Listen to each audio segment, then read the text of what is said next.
Students, I hope कि आप लोग बहुत अच्छे होंगे और इलेक्ट्रिसिटी चैप्टर पढ़ रहे होंगे और आसान भी लग रहा होगा।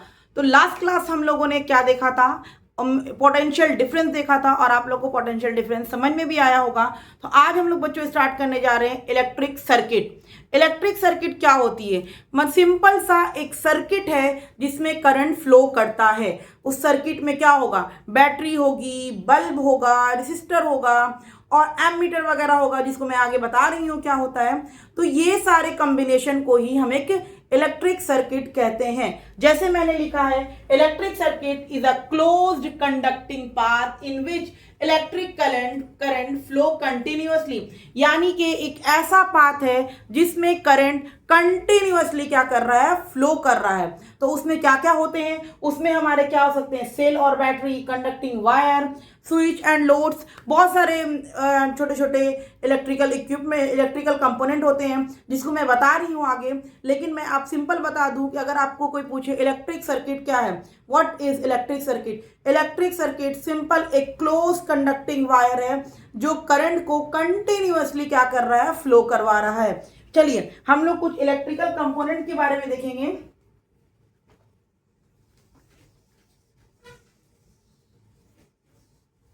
चलिए हम लोग इलेक्ट्रिकल कंपोनेंट के बारे में देखेंगे। सबसे पहले हम लोग सेल देखेंगे, ठीक है ना।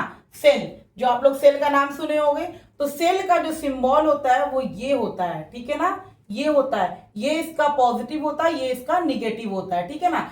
सेल का जो बड़ी वाली डंडी होती है ये पॉजिटिव से डिनोट किया जाता है और सेल की जो छोटी वाली डंडी होती है इसको हम लोग निगेटिव से डिनोट करते हैं। तो ये हमारा पहला था। दूसरा है हमारा बैटरी। बैटरी सिंपल सा हम लोग बैटरी को कहते हैं group of cell is known as battery. Battery को क्या कहते हैं? ग्रुप ऑफ सेल, यानी कि सेल के ग्रुप को ही बैटरी कहते हैं, ग्रुप ऑफ सेल। अगर आप कह रहे हो, आप लोग हमेशा कहते हो सेल और बैटरी, आप डिफरेंस नहीं बता पाते हो क्योंकि आप बोलते हो बैटरी को ही बोल देते हो सेल और सेल को बैटरी बोल देते हो, मतलब कि आपको कंफ्यूज है। तो आप यहां पर क्लियर कर लीजिएगा, सेल जिसमें सिर्फ एक है, बैटरी को कहते हैं ग्रुप ऑफ सेल को, यानी कि उसमें बहुत सारे सेल हैं, उसी को हम लोग क्या कहते हैं? बैटरी कहते हैं, ठीक है ना। तो देखिए बैटरी का सिंबल कुछ इस तरीके से होता है, देखिए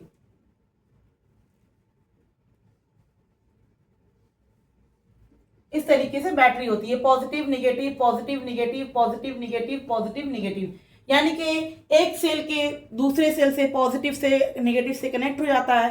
क्यों हम लोग करते हैं? जैसे मान लिया कि एक सेल का 2 वोल्ट है, 2 वोल्ट है, लेकिन अगर हम उसमें 4 सेल लगा दिए, 2 वोल्ट 2 वोल्ट 2 वोल्ट, तो टोटल कितना वोल्ट हो गया? टोटल मेरे पास 8 वोल्ट हो गया। क्या हुआ? बढ़ गया पावर। हम लोग चाहते हैं ना पावर बढ़ा हुआ मिले, एकदम ग्लो करता हुआ मिले, एकदम बहुत लाइटनिंग हो। तो क्या हो गया? हम लोग इसीलिए बैटरी का यूज करते हैं, ठीक है ना। तो ग्रुप ऑफ सेल को ही हम लोग बैटरी कहते हैं। नंबर 3 हमारा होता है प्लग की, ठीक है ना। प्लग की को हम यहां पर और स्विच्ड, या आप लिख दो स्विच्ड, या आप सिर्फ स्विच लिखो, स्विच आप लिखो open, switch open. Switch open का जो सिंबल है बच्चों वो ये है, ये ऐसा सिंबल कहीं पर दिखेगा तो स्विच ओपन है। स्विच ओपन का मतलब होगा कि उसमें करंट फ्लो नहीं कर रहा है, स्विच ओपन है। यानी कि क्या किया? जो कनेक्टिंग जो वायर, ये वायर है, मान लेते हैं ये मेरी वायर है और मैं ये ले लेती हूँ एक जस्ट एग्जाम्पल, ठीक है ना। ये मेरा एक वायर है, ठीक है ना, इसमें करंट फ्लो कर रहा था। जब स्विच ओपन का मतलब हुआ तो ये कनेक्टिंग यहां से छोड़ दिया, कनेक्टिंग यहां से छोड़ दिया, तो क्या अब करंट फ्लो करेगा? क्या अब करंट फ्लो करेगा? नहीं करेगा। तो इसीलिए मैं बताती हूँ, बहुत सारे बच्चे कंफ्यूज हो जाते हैं स्विच ओपन और स्विच क्लोज का नाम सुन करके।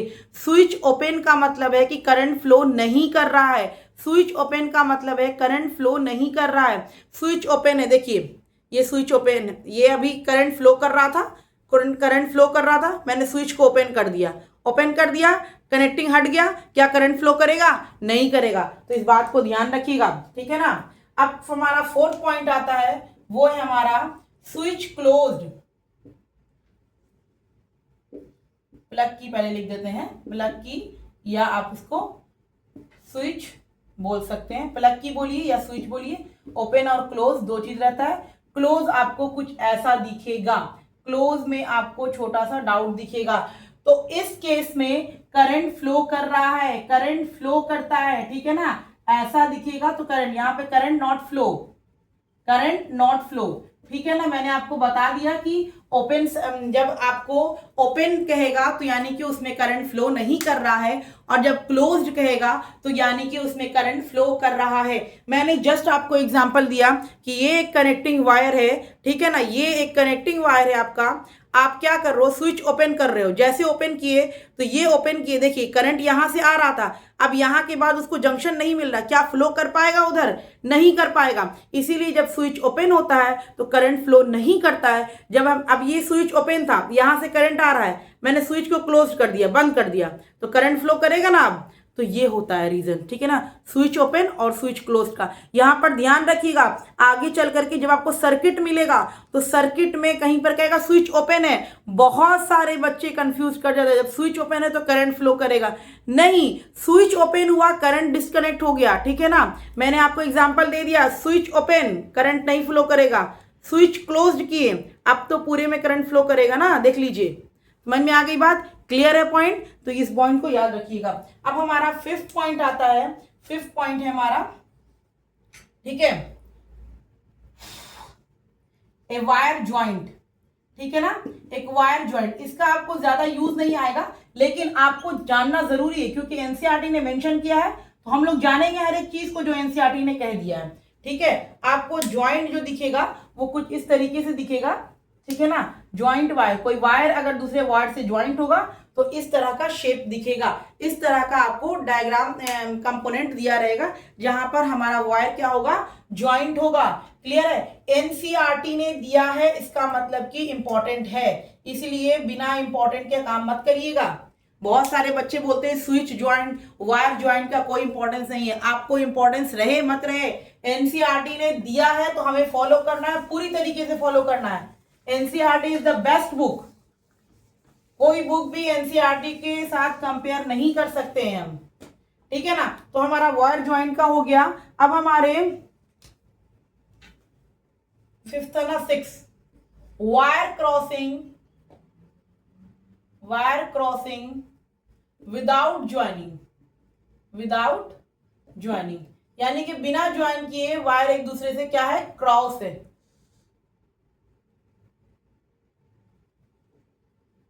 ठीक है। तो इसका सिंबल आपको कुछ इस तरीके से दिखेगा, देखिए ये आपको ऐसे दिखेगा सिंबल, ठीक है। उसके बाद हमारा आता है इलेक्ट्रिक बल्ब, 7 में हमारा आता है electric bulb, electric bulb, electric bulb जो होती है वो उसका सिंबल होगा सिंपल सा इलेक्ट्रिक बल्ब या बल्ब बना हुआ रहेगा, ठीक है ना।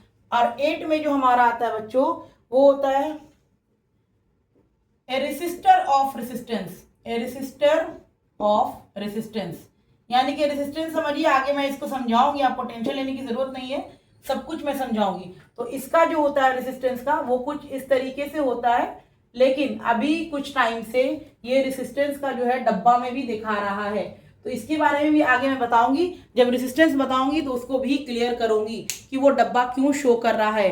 अब हमारा आता है, एक होता है रियोस्टैट, ठीक है ना,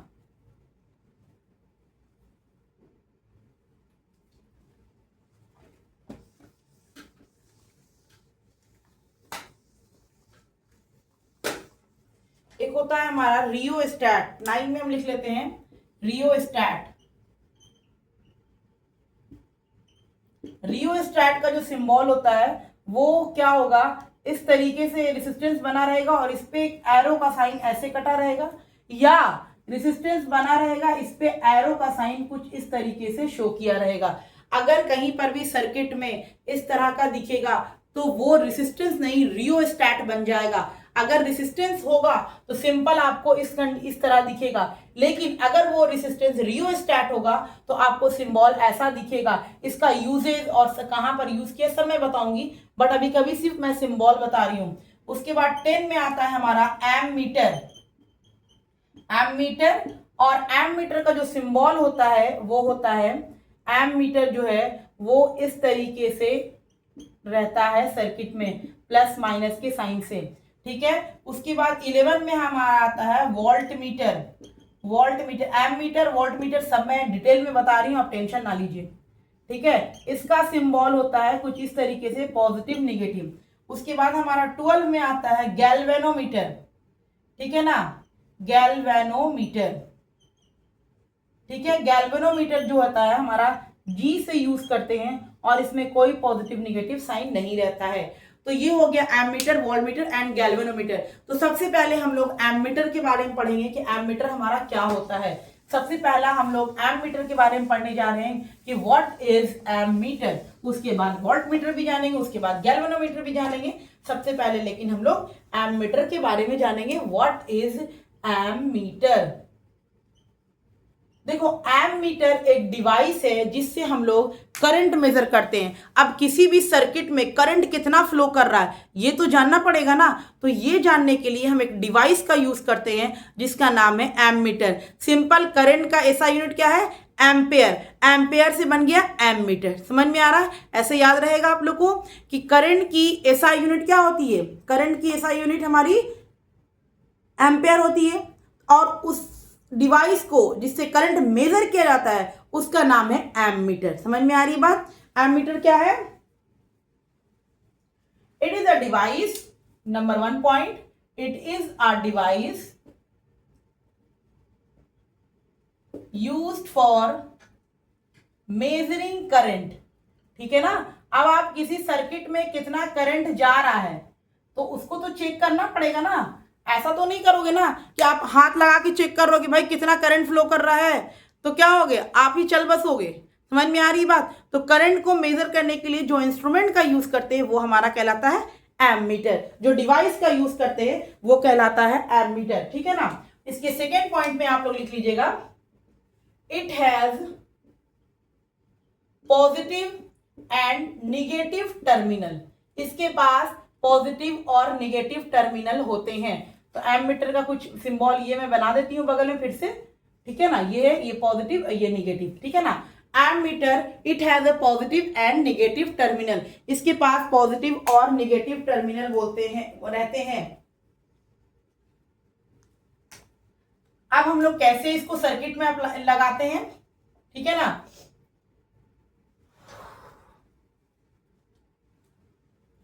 its positive terminal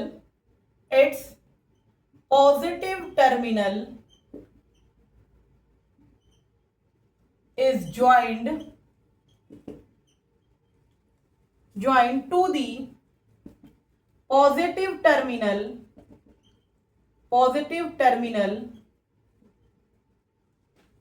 of the electric supply, electric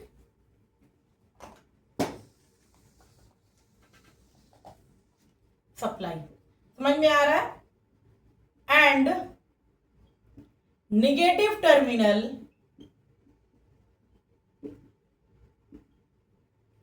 is joined to the negative terminal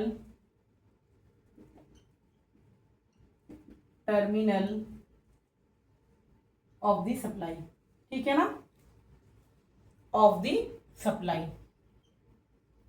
यानी कि हम लोग जानते हैं कि एमीटर एक डिवाइस है जिससे करंट मेजर करते हैं। इसके पास 2 टर्मिनल होते हैं, पॉजिटिव टर्मिनल और निगेटिव टर्मिनल। और इसके पॉजिटिव टर्मिनल को मान लिया कि, जस्ट एग्जांपल मैं दे रही हूं, आगे सर्किट में बताऊंगी। जैसे मान लिया कि मैंने एक एमीटर लिया, एमीटर को मैंने एक बैटरी के साथ कनेक्ट कर दिया, ठीक है ना। एक बैटरी के साथ, एक डिवाइस के साथ, आगे मैं डिवाइस से सर्किट लगा के पूरा बनाऊंगी। देखिए, एमीटर का ये मान ले पॉजिटिव है, ये मान ले निगेटिव है, तो इसका पॉजिटिव हमेशा पॉजिटिव से ही ज्वाइन करेंगे, इसका निगेटिव हमेशा निगेटिव से ही ज्वाइन करेंगे, ठीक है ना।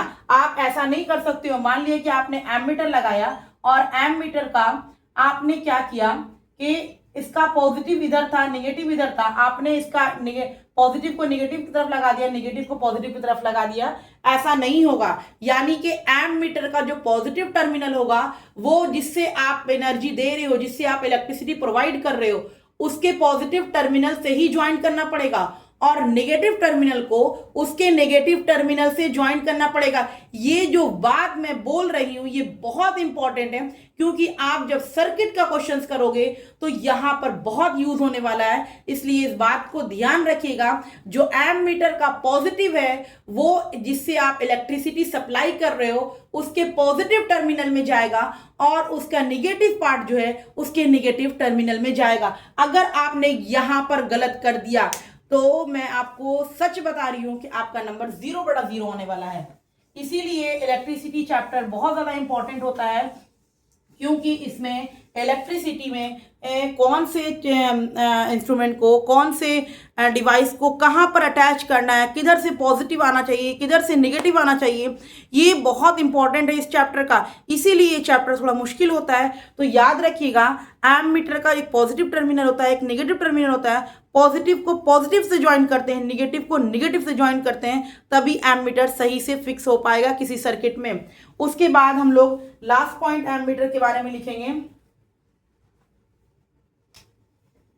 Ammeter always placed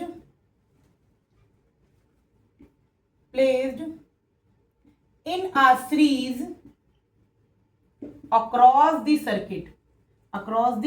circuit। देखिए अभी आप आगे पढ़िएगा तो आप पढ़िएगा सीरीज कॉम्बिनेशन, पैरेलल कॉम्बिनेशन, तो वो आपकी आगे की बात है। लेकिन यहां पर मैं थोड़ा सा आपको बताऊंगी कि एम्प मीटर जो है हमको सीरीज में लगाना होता है। अगर एम्प मीटर को आपने सीरीज में नहीं लगा, मान लेते हैं आपके पास एक सर्किट है, ठीक है ना। जैसे मान लिया कि आप एक सर्किट लिए हो और ये सर्किट है, आप इसको, ये आपकी बैटरी, ये सर्किट है आपकी। आपको अगर एम्प मीटर लगाना है तो आपको एम्प मीटर इसके जस्ट बगल में ही लगाना पड़ेगा, ठीक है ना। अगर आप इसको ऐसे नहीं लगाओगे तो आपको क्या होगा, वो सारा उड़ जाएगा, मतलब कि खत्म हो जाएगा। तो एम्प मीटर हमेशा सर्किट के सीरीज में लगता है, यानी कि सर्किट के साथ में लगता है, ठीक है ना, उसी वायर में कनेक्ट रहता है। तो ये हो गई बात बच्चों एम्प मीटर की बात। अब हम लोग बात करेंगे वोल्ट मीटर की, ठीक है ना। एम्प मीटर और वोल्ट मीटर बहुत ज्यादा इंपॉर्टेंट है, मेन इंपॉर्टेंट है ये क्या ना, कि इसको सर्किट में किस तरीके से लगाएं, ठीक है ना। कहीं कहीं पर एम्प मीटर दे देगा, फिर आपको सर्किट डायग्राम पूछता है कि सर्किट डायग्राम है, तो आपको मालूम होना चाहिए, आपको सारा इलेक्ट्रिकल कंपोनेंट दे देगा और कहेगा एक सर्किट बनाइए, तो आपको मालूम होना चाहिए कि जो एम्प मीटर है वो हमेशा सीरीज में लगेगा, यानी कि जो सर्किट है उसके साथ में लगेगा। क्लियर है। अगर आप गलत कर दिए सर्किट डायग्राम गलत हो जाएगा। सर्किट डायग्राम एग्जाम्स में आते हैं। वोल्ट मीटर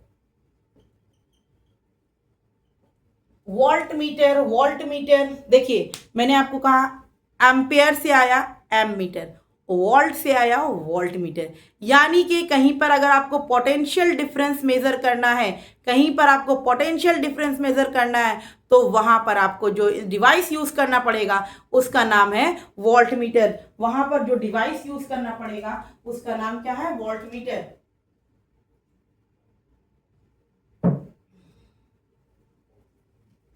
समझ में आई बात, कि जैसे मैंने बताया कि एम्प मीटर है, एम्प मीटर कहाँ से आया, करंट की यूनिट क्या है, एम्पेयर, एम्पेयर से amp metre.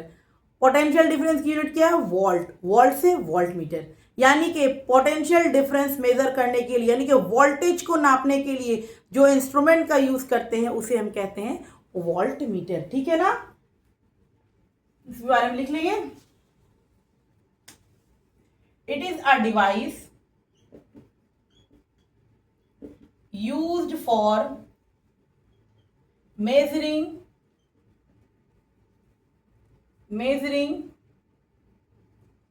potential difference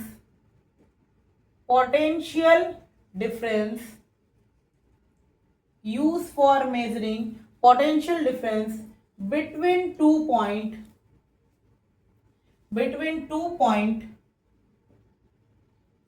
in an electric circuit। Electric circuit. ठीक है ना, सिंपल से मैंने लिखा है कि किसी भी इलेक्ट्रिक सर्किट में 2 पॉइंट का अगर पोटेंशियल डिफरेंस देखना है, मेजर करना है, तो हम लोग वोल्ट मीटर का यूज करते हैं। It has positive and negative terminal, ठीक है ना, it has positive and negative terminal.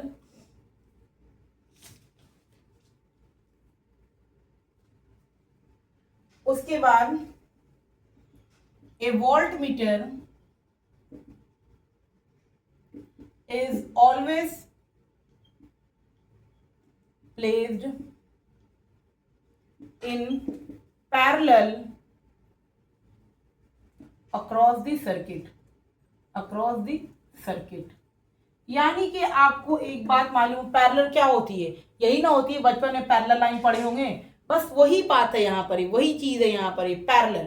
तो यहाँ पर क्या है, सर्किट मिलेगा। मान लिया कि आपका ये एक सर्किट है, तो जो वोल्ट मीटर लगेगा वो हमेशा क्या लगेगा, यहाँ पर कुछ इस तरीके से लगेगा और ये आकर के ऐसे अटैच हो जाएगा।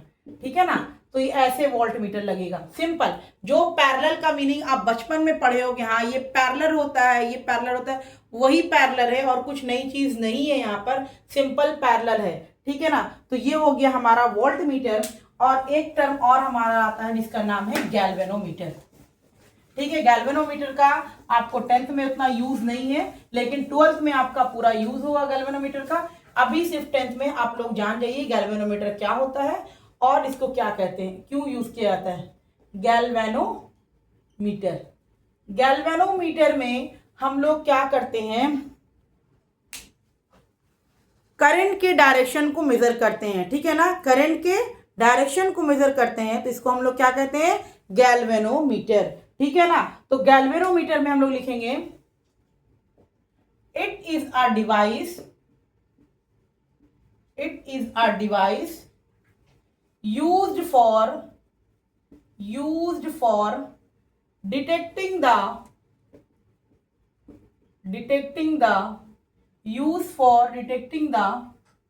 flow of current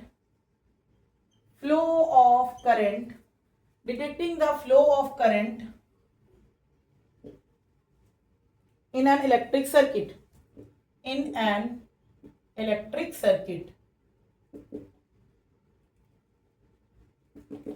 दूसरे पॉइंट में it has no positive and negative terminal. ठीक है ना, इसके पास कोई पॉजिटिव और नेगेटिव टर्मिनल नहीं होता है, इसके पास कोई पॉजिटिव और नेगेटिव टर्मिनल नहीं होता है, इसके पास कोई भी पॉजिटिव और नेगेटिव टर्मिनल नहीं होता है। अब हमारा आता है इलेक्ट्रिक सर्किट डायग्राम। ठीक है ना, डायग्राम बस मैं दिखा देती हूँ, बस उसी को इलेक्ट्रिक सर्किट डायग्राम बोलते हैं। अब क्या होता है इलेक्ट्रिक सर्किट डायग्राम,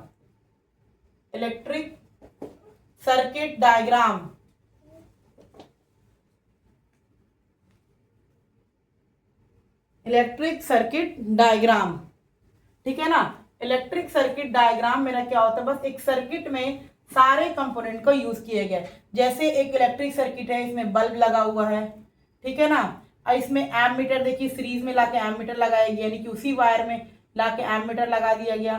फिर यहाँ पर क्या हुआ, एक की लगा दिया गया जिसको के से डिनोट किए, और यहाँ पर एक बैटरी लगा दी गई, सेल नहीं बैटरी लगाया मैंने, एक बैटरी लगा दी गई।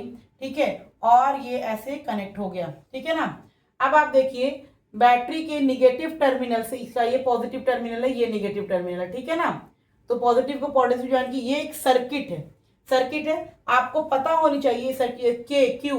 अभी ये स्विच क्या है, बंद है, यानी ये करंट क्या कर रहा है, सर्किट में फ्लो कर रहा है। तो करंट किधर से फ्लो करता है, हायर टू लोअर, करंट क्या फ्लो करेगा, हायर टू लोअर फ्लो करता है। ठीक है ना, तो यही होता है हमारा एक सर्किट डायग्राम। एक सर्किट में आपको बैटरी दिखेगा, बल्ब दिखेगा, स्विच दिखेगा, एमीटर दिखेगा, तो यही कहलाता है हमारा सर्किट डायग्राम। ठीक है ना। नेक्स्ट क्लास में हम लोग रेजिस्टेंस स्टार्ट करेंगे, उसके बाद हम लोग ओम्स लॉ बारे पढ़ेंगे। उससे पहले मैं आपको बता दूं कि इसके एक क्वेश्चंस या दो क्वेश्चंस बोर्ड में इलेक्ट्रिक कंपोनेंट से आते हैं। एक नंबर में या ऑप्शंस में क्वेश्चन इलेक्ट्रिक कंपोनेंट से आते हैं। आपको कोई कंपोनेंट दे देगा, जैसे मान लिया कि आपको ये कंपोनेंट दे दिया, बोले पूछेगा ये किस चीज का कंपोनेंट है, तो आपको बताना पड़ेगा क्लोज सर्किट का। ठीक है ना, क्लोज सर्किट का। या आपको कभी कुछ इस तरह का दे दिया, ये दे दिया, ठीक है ना, आपको बताना पड़ेगा कि किसका कंपोनेंट। ये 2015 में पूछा हुआ क्वेश्चन है, यानी कि इस तरह का फिगर दिया हुआ था और पूछ रहा था कि ये कंपोनेंट किस चीज का है। ठीक है, तो याद रखिएगा, ध्यान रखिएगा, पढ़ते रहिए और खुश रहिए और मेहनत करते रहिए।